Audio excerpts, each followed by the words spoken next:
কাপাসিয়ায় বিজয় উল্লাসে মিষ্টি বিতরণ। BD star TV news.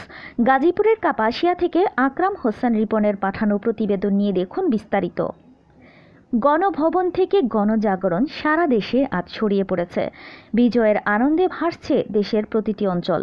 গাজীপুরের কাপাসিয়ার আপামর জনতাও সে আনন্দের জোয়ারে সামিল হয়েছে।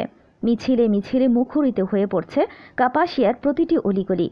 গতকাল সোমবার দুপুরের পর থেকে সরকার পতনের আভাসে বিজয় মিছিলের প্রস্তুতি নিচ্ছিল কোটা বিরোধী ছাত্র আন্দোলনে অংশগ্রহণকারী শিক্ষার্থী সহ বিভিন্ন রাজনৈতিক দলের নেতাকর্মীরা।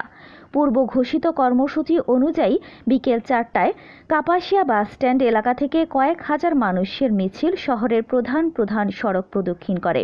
সন্ধ্যা 6:30 পর্যন্ত দফায় দফায় এই আনন্দ মিছিল চলতে থাকে। এ সময় মিছিলে অংশগ্রহণকারী সহ বিভিন্ন মানুষের মাঝে গণহারে মিষ্টি বিতরণ করতে দেখা গেছে। এই সময় কাপাসিয়ার মিষ্টির দোকানে মিষ্টির সংকট দেখা দেয়।